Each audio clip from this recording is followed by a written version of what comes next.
everybody. Good evening, good morning, good afternoon, good night. The Vancouver Canucks. I'm Kaja Mae. This welcome to Game Over Vancouver. The Vancouver Canucks just lost 4-3 in overtime to the Dallas Stars. Now, before we get into a bit of a game recap, just gonna remind you, subscribe to SGPN down below, like this stream. You can find me, Kaja Mae, basically on every single platform there is under the sun. Um, I don't know. Social media is, there's like 15 sites for like 500 different things. I had a bit planned to start the stream off before we got into the game recap, because I grabbed something for the bit when it was still tied 2-2, and I grabbed it just before the Garland 3-2 goal. I was like, okay, this is perfect. This is perfect. We're gonna get this. We're gonna get the 2 points. We're gonna lead the league. Obviously, we only got one. We still lead the league. Well, kind of. I'll get into that later. I, but I'm gonna continue the bit anyway. Bit's also ruined because it's like a bubble playoff towel. I have ones from 2011. I just don't know where they are. It was either this or an Abbotsford Canucks or Whitecaps, and I think this one fits the best. So there we go. The Vancouver Canucks lead the league in yeah. Who would have not? Who would have thought? The Canucks, December 21st, 2023, we lead the NHL overall. And yes, we are technically tied for points with the Vegas Golden Knights, but since we have 21 regulation wins to their 15, considering apparently we're just terrible in extra time, yeah, we have the tiebreaker. So we are 22-9-3, they are 21-8-5. So we have the same amount of points. It's just that they have 2 more OT losses points than we do. Yeah. All right, let's get into the game here. First period, before the first, Kuzmenko is scratched again. I'll discuss him a little bit as well. Just it's been an ongoing issue. I mean, I know Talkett wants to run with like the winning lineup from the other night, but at the same time, like you're paying him like $5.5 million. Anyway, I understand it, but at the same time, like, how is this going to keep going on? Joshua, that third line, it's keeps going crazy. Keeps going crazy. Joshua from Garland and Bluger makes it 1-0 Canucks. And then there's a Zadorov interference penalty on Ben. That's the first penalty kill for the Canucks. There's a Ben tripping on Joshua. It's the 13th penalty drawn by Dakota Joshua this year. But on the 4-on-4, Seguin makes it 1-1. He basically, he drives to the net, tucks it in with one hand. Myers doesn't really block the pass, and Cole is late to tie Seguin's stick up. Basically, that's really only good for my fantasy team. Can't lie. Pettersson hits the post on the power play after, and Miller gets poke checked. The Canucks don't really set up in this power play, nor the second power play they had. Before this game, they were 1 for 12 on the last three, in the last 3 games on the power play. So they went 0 for 3 as well tonight. It's awful. It's the power play. I don't know what's going on. It's not good. Canucks scored and then gave up pretty much for the first period. Second penalty kill, Dallas kind of got a lot of shots, basically let Demko do all the work, kind of all clumping together at the front of the net compared to, watching where the rest of the team is. Second period, again, it wasn't a lot until Dallas really scored. There was a power play for the Canucks, Heiskanen holding up Pettersson because he just decided to give him a little hug. We again weren't able to set up. Dallas kept pushing the Canucks out, and just kept getting the puck down the ice. Rupe Hintz makes it 2-1 Dallas. They get a lead for the first time this season against the Vancouver Canucks. because the last time we faced off was November 4th, and we got a shutout win, 2-0. Yeah, so everybody hits. Miscommunication between Zadorov and Myers. Niels Oman to Sutter doesn't clear. Suter, sorry. Doesn't clear. The Stars get the puck. Robertson sends it across to Hintz, who slides it under Demko. Um, yeah, just a bit of a miscommunication. They're just trying to get the puck out, and it doesn't want to leave the ozone. Then there's another penalty kill. Hoglander for tripping on Heiskanen, and this is where I started to notice the severe lack of shots. Not for the Stars. At this point, I think the shots were 21-8, so that's almost triple of what. So the Stars had almost triple the shots that the Canucks do, which is insane considering the Canucks have a plus 44 goal differential, which is also the highest in the league. It might have. It's plus 43 now, so forgive me. But anyway, after that penalty kill, it's 2-2. Brock Besser gets his 24th of the year. He's still behind Austin Matthews, who I believe has 26 goals. I think he got one of the Leafs' 3 goals tonight in their 9-3 loss to the Buffalo Sabres. So that's fun. That must be fun. Yeah, it was a drop pass from Miller, top corner, kind of goes off the bar. Great shot. 24th of the year. He's 6 away from 30. Who knew that on December 21st, 2023, Brock Besser would be second on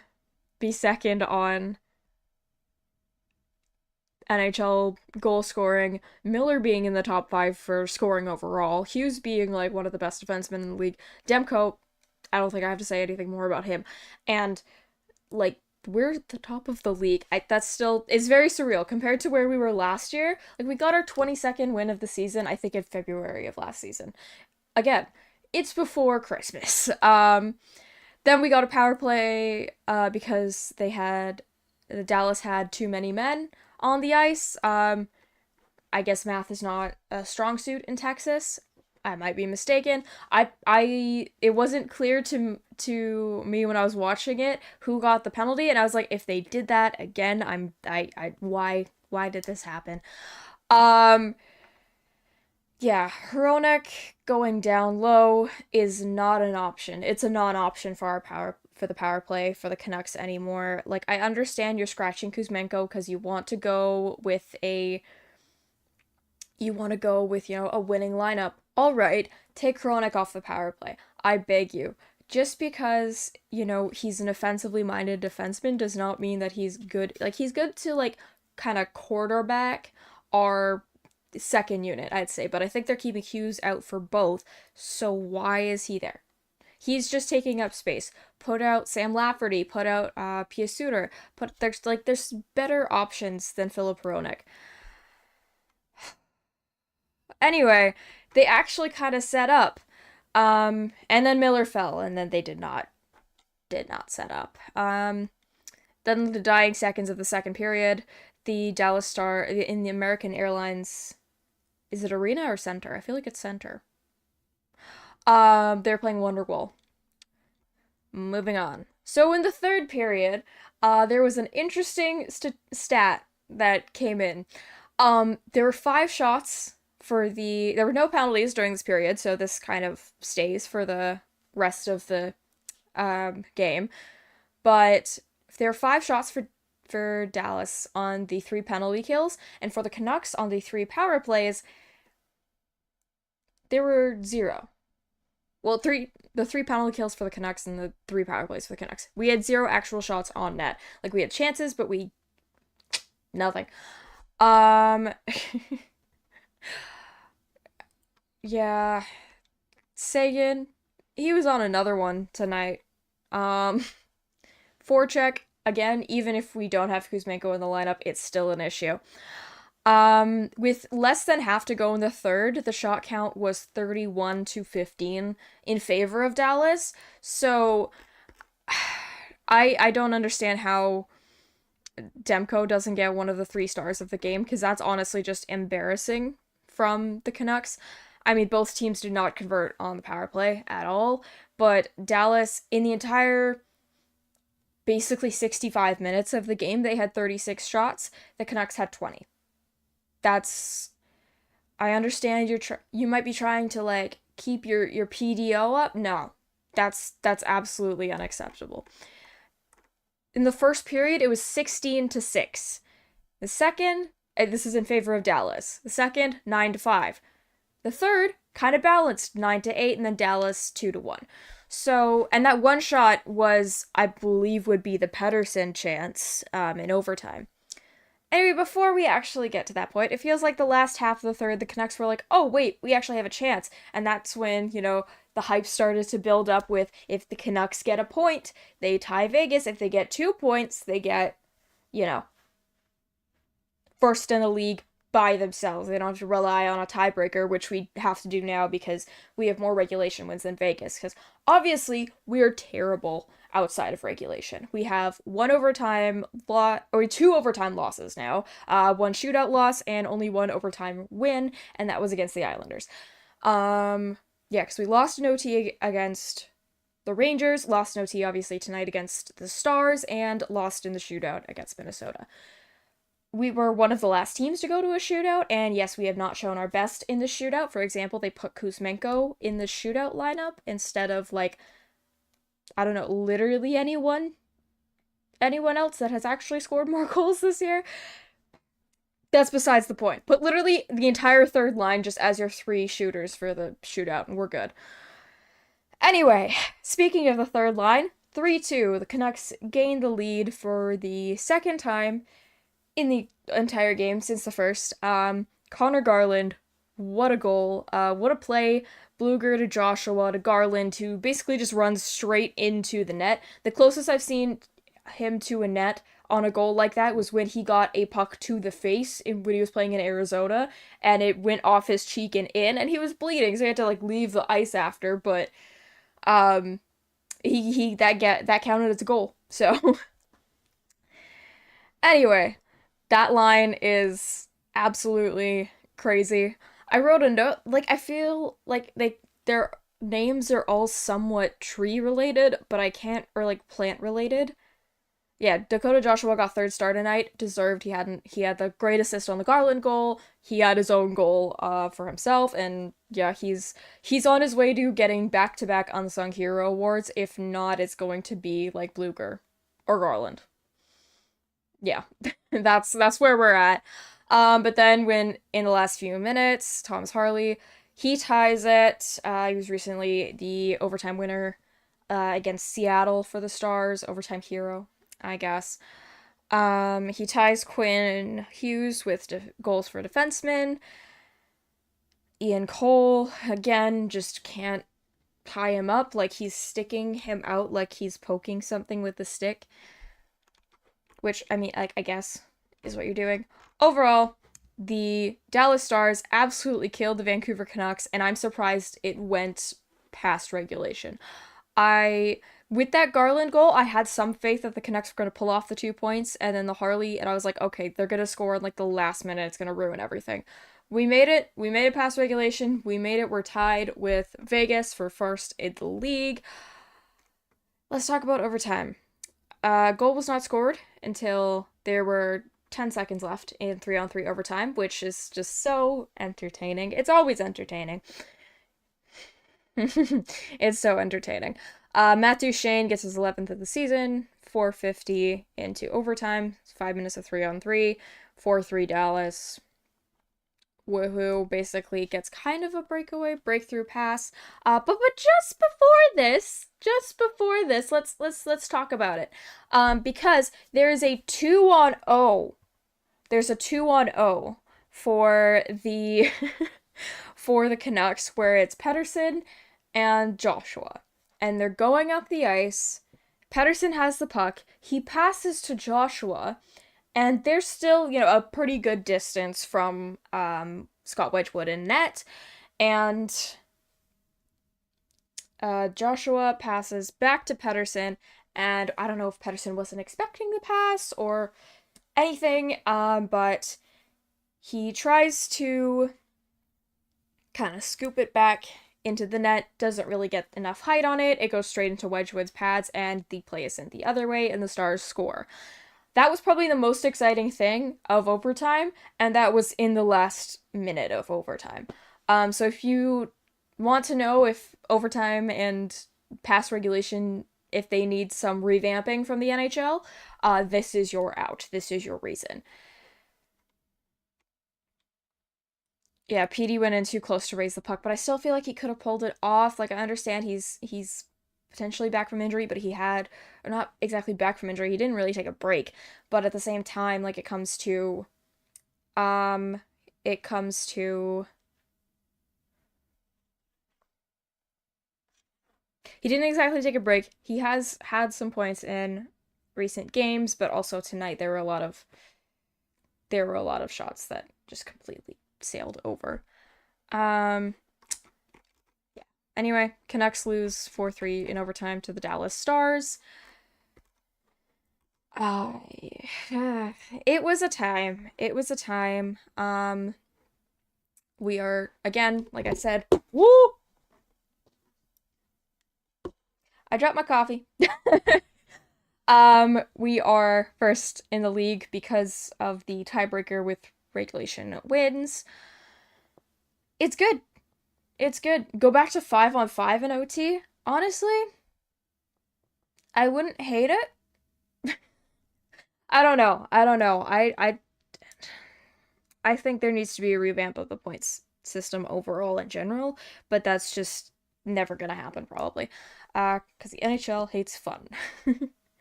It was poor on both parts. Yeah, I feel like there could have something else could have been done there, but we survived. We survived. We do have a lower points percentage, so the highest points percentage in the league is the Rangers, but they've played 4 less games than us. So yeah, I think we're winning there a bit. If we get a Rangers Canucks final, I won't survive. Anyway, Canucks 4-3, we lead the league. Canucks no, Dallas 4-3, but the Canucks lead the league. Overtime points because that makes sense. Anyway, we have a few things to talk about. These are two intersecting points. I would say, I don't know what just happened there to my lungs, but it was weird. They're two intersecting points. I already slightly mentioned this. It's the second game in a row that Andrei Kuzmenko has been scratched. He was scratched the other night against Nashville. I understand Clay mentioned it on Game Over last week. Last week? It was a few days ago. Time isn't real.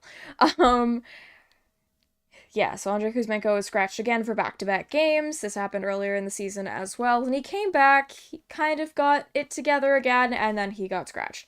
Obviously, he's not exactly fitting in with Tocchet's ideals of the team. I feel like Tocchet and Kuzmenko have the same kind of relationship. Like, I don't want to speculate on anything, obviously, because I'm not in the locker room, but it feels similar to, like, the dynamic with Boudreau and, uh, like, oh my gosh, what's his name?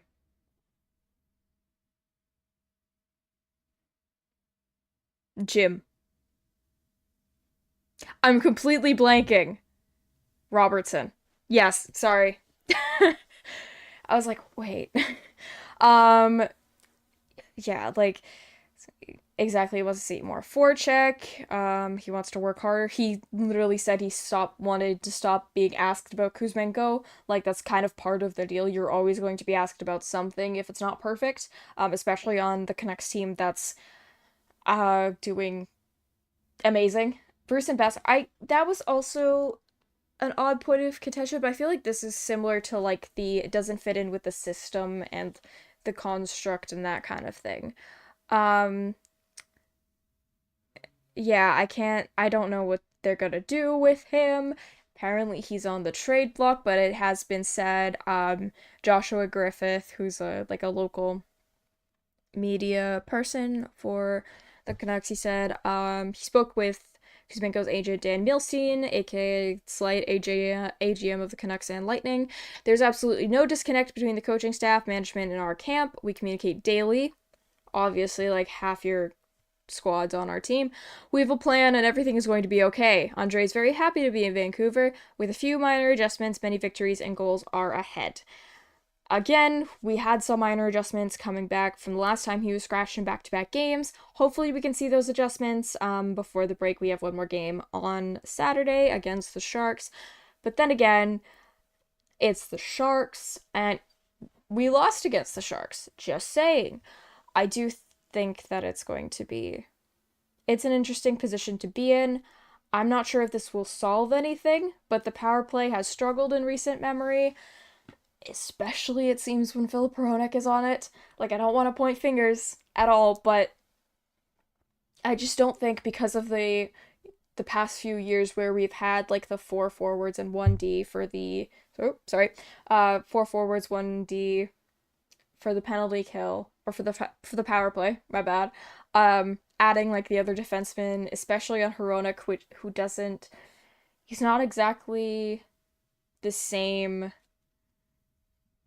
kind of, I don't want to say the same level as Hughes, because he's also a very good defenseman. It's crazy that we have like two amazing defensemen, but at the same time, he's not really showing the same promise as, say if we put a Sam Lafferty out there, if we have to scratch Kuzmenko.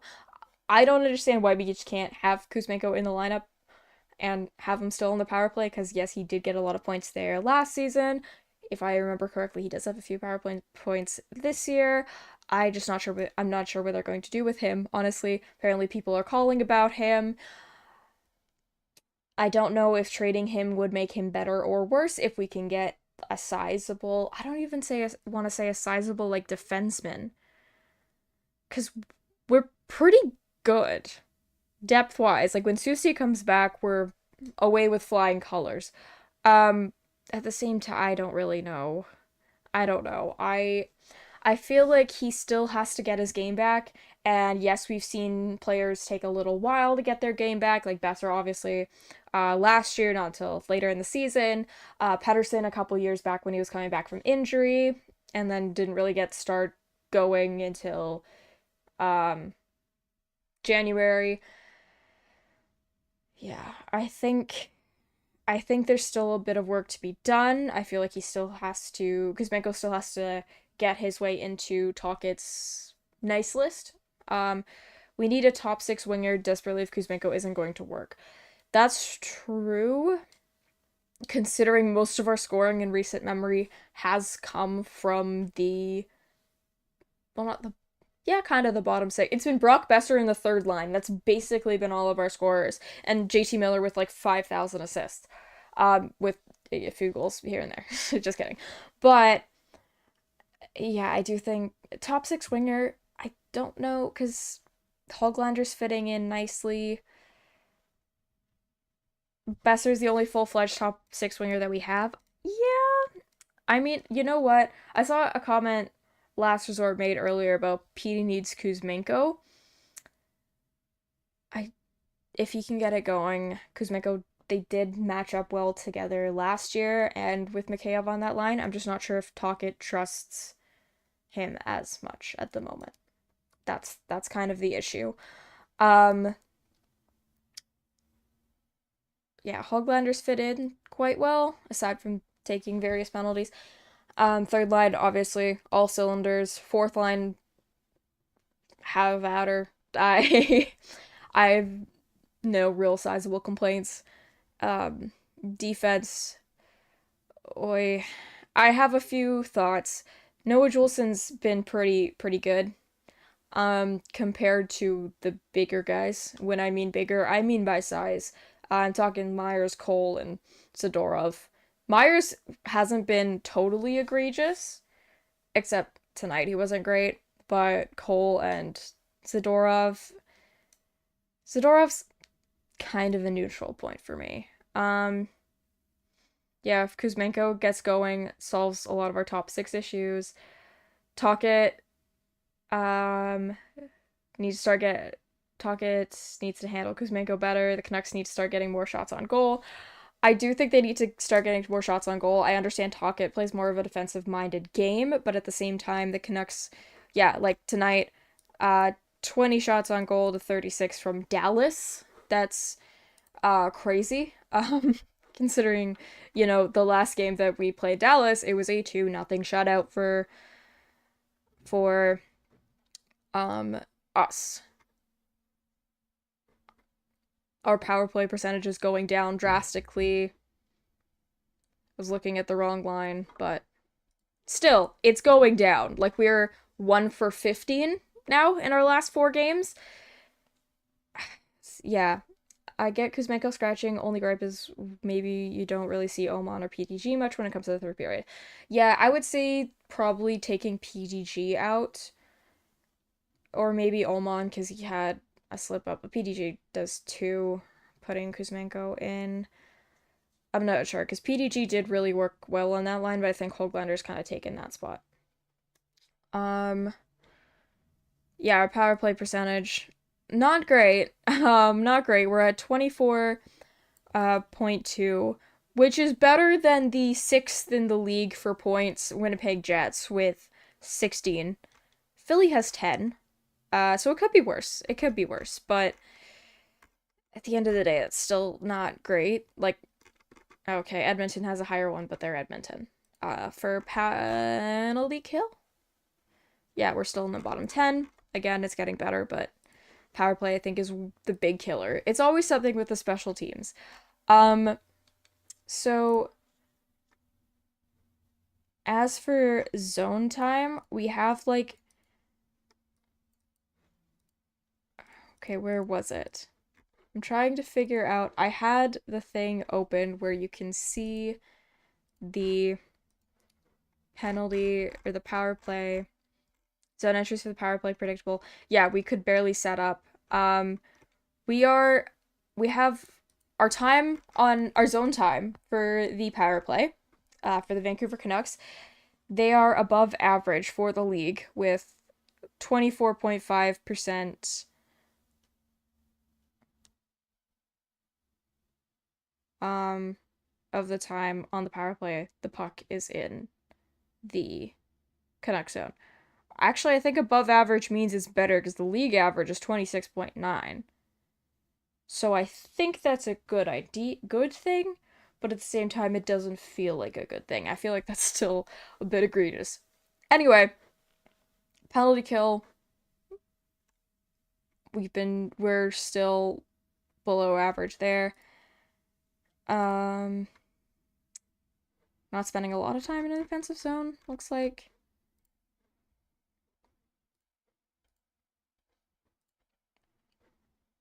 Yeah. I feel like there's a bit more work to be done, especially on the power play, especially as we continue to we're leading the league. There are good things happening. I feel like I'm nitpicking when I say this. And yeah, it was a good game to watch between two good teams. I mean, Dallas has had I don't want to say they're ups and downs. They went to the finals in 2020. Like Dallas is a good team. They're continuously in the playoffs. Um Semi-deep runs. Like they're a good Dallas is a good team. They got to the Western Conference Finals last year. I just think the Canucks I don't want to say they hit a bit of a slump because they have 6 in their last 8. Yeah, the too much micromanagement. Canucks need to generate more shots on goal. Jimmy, I do see what you're saying. I see what you're saying there. I do think they need to generate more.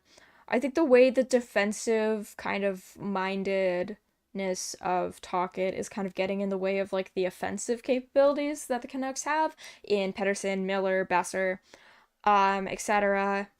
Even Hughes and Hronek, if you want to throw them in there too, because basically for years our defense was just Thatcher Demko. Um, Overtime was kind of boring. When is overtime not? Let's be honest here. I think the defensive mindedness gets in the way a bit of the offensive talent on this team.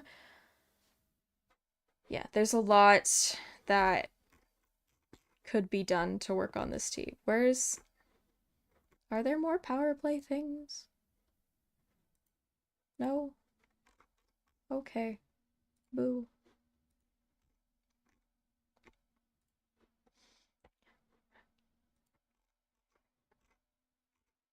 All right, I'm gonna pass it off to you guys just for these last 10 minutes here. I mean, we already haven't been having like a nice little chat. We've been having a nice little chat. But I need to get your thoughts on this. What do we do about Hronek on the power play? What do we do about bringing Kuzmenko back in? What do we do? What do we trade him? Like, the trade deadline's not that far away. I understand we won't do it like right now, even though half of Toronto probably wants out by now. But what do we do here? Canucks are playing too much finesse hockey without the talent level to play that style. That's why Kuzi would help if they want to play that style offensively. I get what you're saying, Last Resort, but at the same time, like, I feel like that might not work with where Kuzmenko is at right now. Like, he's in a sophomore slump. I get it. I'm in a sophomore slump. I got my first C in college. All right. Applause. Getting outshot 3-1 is not always going to produce positive results. Yes, especially against Dallas, which I understand having, you know, pretty good offensive players for Dallas is but we also have pretty good offensive players. There's just one was scratched tonight. It's not going to produce positive results. We almost were there, and then we weren't. It's year one of having a team that can compete in the playoffs. This is a breakthrough compared to last year. Active GM and a coach that gives the players a system to be in the right spots. Yes. I think the more issue with our coach's system is that, like, some players are kind of, I don't want to say hindered, but not putting them in the right spots because they were committed already before the new coach was. When do you think PD could resign here? I think they'll get it done when we lose in the first round. That was a joke. I feel like they'd get it done in the new year, but also he's considering recent times. I feel like he'd probably want to wait a little bit more too because the Canucks, he hasn't been producing as much as he has earlier in the season. Sarcastic remarks. I love that name. Y'all are nitpicking. Don't worry. Y'all are freaking scary. Nitpicking. I said that earlier. I just very specific things where I'm like, if you want to succeed in the playoffs, first of all, you have to circumvent the cap with LTIR because everyone does it. I mean, look at Kucherov. Look at anything Vegas has done ever. At the same time, yeah. I feel like I keep going into a negative mindset with this team, but free Kuzmenko talk. It is putting Kuzmenko in a slump with Jimmy. That's a take. I don't think it helps that he's being scratched, but at the same time, it's I don't think it's helping that. I think he just needs a reset. But reset after reset after reset is not going to go well overall. And running with a winning lineup just seems very Daryl Suttery, so I don't like it. Kuzmenko would need a sweetener to trade. Imagine saying that sentence last year. Oh my gosh. You would probably be saying that about like literally any other player on the Canucks except for Andrei Kuzmenko. Maybe Bo Horvat as well. You wonder, get the top six winger you need back. Exactly, like Kuzmenko still has a whole year left on his contract, so you probably need somebody. It's not like a light contract either, so you'd probably need somebody to take that over for you. Yeah, best bet is try and get him going. We can't keep calling up Abbotsford Canucks to fill the wings. I mean, not that like a lot of our wingers are from the Abbotsford Canucks, but I think no way should the Canucks trade Kuzmenko. Yeah, rehabilitating, I think would do well. I can't help but wonder what it would look like if we could get shots on goal. Maybe even score on the power play like we did early. We're killing it without those things. Imagine. Yeah, if we get shots on goal, if we could actually set up on the power play, it would be nice. I understand, like, Dallas overall, what's their penalty kill at? Okay, they're second in the league for penalty kill. So they're kind of, they're doing good. They're doing good. Let's just say they're behind, Boston. Woohoo! I think they do have a good penalty kill, but at the same time, we're 1 for 15 in the last 4 games. The Canucks are 1 for 15 on the last 4 games. That is not something you want to hear about your special teams. Yes, our penalty kill is yards and yards better than they were last year. At the same time, yes, you're being more defensively minded. you need more offensively minded. And you have a lot of offensively minded players. You have a lot of offensive talent on your roster. You're not utilizing that properly on the power play when you don't, like, for example, you have your third line, which is arguably one of the best lines in the NHL right now in scoring. It's crazy. Um, Hronek on the power play is bad because outside of Besser, he's the only one that can one time the puck. Yeah, I, I, I don't know. I feel like there are other options that we could have because if we have Besser and Hronek, I don't understand. Like, I feel like it's a bit redundant to also have Hronek there, considering that's basically like the only thing he would be useful for in a power play, in my opinion, unless he's quarterbacking, which Quinn Hughes already is. So, yeah, I think if we have Kuzmenko back on the power play, I think that adds a little bit more. But even if we have him scratched, put Lafferty out there, put anybody from the third line out there at this point. Um, we need a bit more speed in the forward group. Dallas seemed much faster than this. I don't want to use the road trip excuse, but I'm going to use the road trip excuse. Yes, they're on the last game of a road trip. Yes. I do think that we have a speedy forward group at times, but we also have a pretty slow group. I mean, Sam Lafferty is pretty fast. Mikheyev is still getting back up to speed, but he's also very fast. Kuzmenko, when he's in the lineup, Besser has shown a bit of speed. Everyone's saying he's very slow. He had like the highest speed, I think, for the whole team. Um, yeah, I think we're doing good. Okay. Sorry, I'm getting lost where Canucks going 15-0, then the meteor will destroy the Earth because we can never win a cup. I can't. No. That would happen though. We're gonna get a second Gulf of Mexico because that's how the Gulf of Mexico was created because of the asteroid that came to kill the dinosaurs. Fun fact. Oh, I'm hoping if we get Kuzmenko back and he doesn't have the shaking confidence he showed before the goal he scored. Yeah, he's gonna have to score a few more goals to have anybody have any faith in him. Um, well, especially Talkit. I think the Canucks nation as a whole has faith in him that it's going to get better. His agent obviously has faith in him, but that's his agent. He's supposed to. I I think getting Kuzmenko back could add some more speed and possibly add some more shots. Um, and probably up our power play a bit, considering 1 in 15. I don't know. I don't want to say we're in a slump. We got 6 out of 8 points on this road trip. Think of the positives. Anyway, let the guy play his game. He's not that bad defensively. Kuzmenko needs to be valuable, so even if we do trade him, he needs to be performing. That means he needs to be playing. Very true. Scratching him is only going to do so much. In the new year, he needs to be iced. That is very true.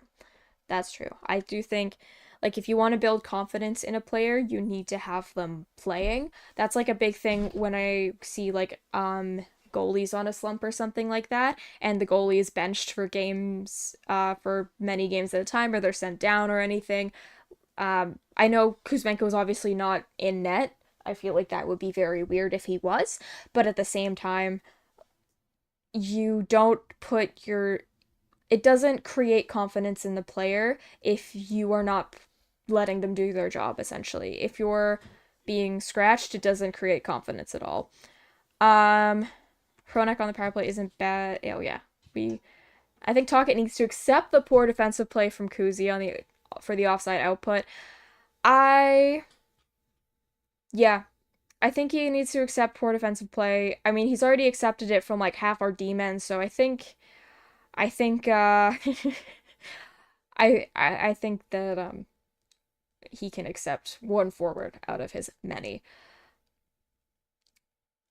Hronek on the second would be better, yeah, but unless they might keep Hughes out for both. But they barely put the second unit out there anyway. Like tonight, they only got them out there for the last 20 seconds. I think that was on the third power play. I'm not sure where they came in on the other two, but then again, we never really set up. Um, Besser has been chugging along. Yeah, he had the highest recorded speed last season. Um, yeah, I think it was when he saved that empty netter versus Pittsburgh. Let's have some potty what? Positivity as well. Besser has an amazing shot that needs to be celebrated. Yes. Brock Besser. Brock Besser supremacy. We are seeing this finally. At long last. What is his shooting percentage? I need to know.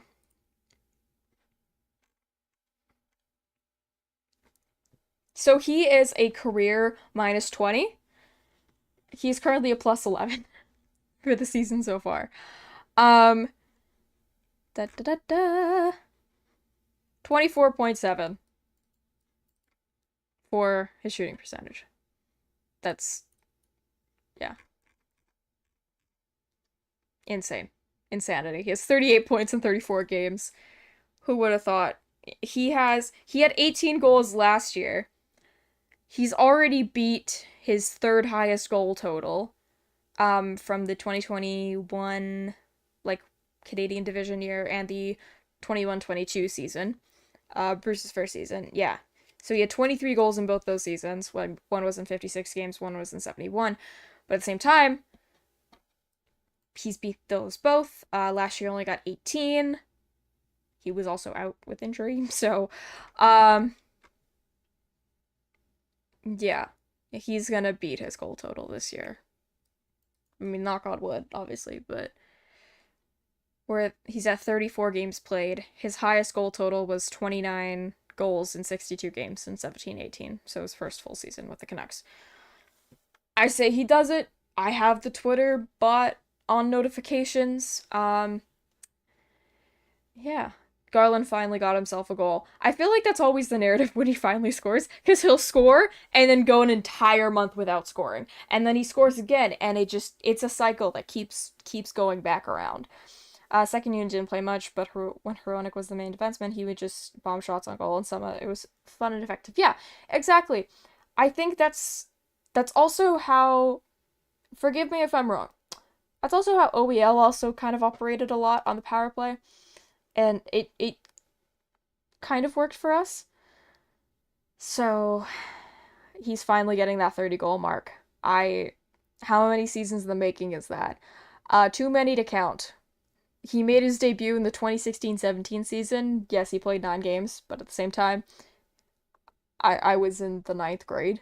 So it's been a while. He's the longest tenured Canuck, but good for Brock Besser. It's also weird to think because a 26-year-old is the longest tenured Canuck, but that just shows like the improvements that the team has made over the last few years. Because I think second longest would be, ooh, it wouldn't even be Demko because he was probably still in Utica, or would he be?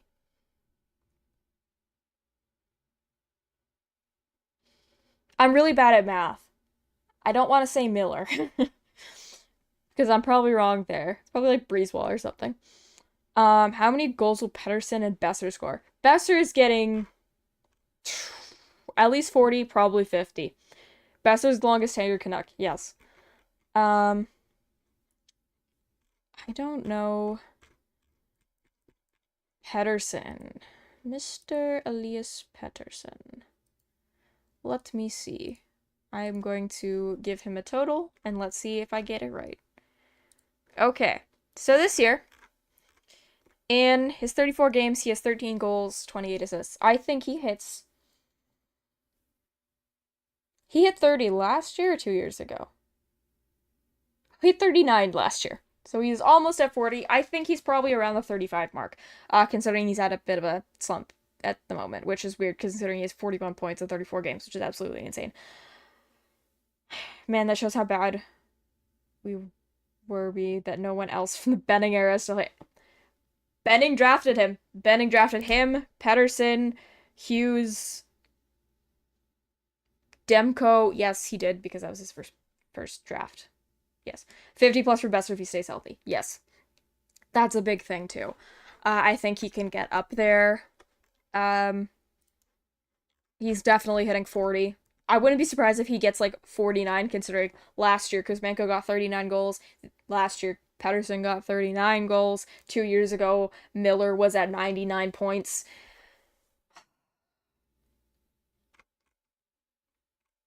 He's gonna defeat Igor Shesterkin in third overtime for the Stanley Cup in June. Mark your calendars. Anyway, y'all, I think that's going to be it for me tonight. Thank you all for watching. This has been Game Over Vancouver. I have been Kaja Mae. Subscribe down below to SDPN. Follow SDPN Sports on Twitter as well as Instagram.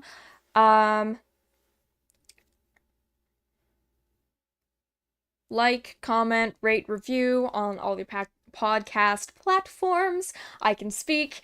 Yeah, it's been a great time talking to you guys. It's Canucks lost 4-3 in overtime to the Dallas Stars, but they are at the top of the National Hockey League for the first time in as long as I can remember. Probably since...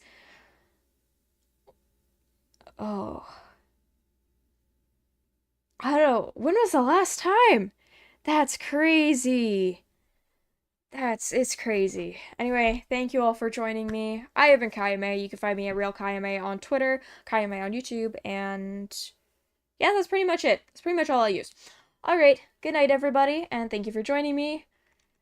And let's hope that the Canucks get a better power play in the coming games. 2012? Yeah, maybe. Because that was the last President Trophy. Oof, that was over a decade ago. Alright, good night! Yeah!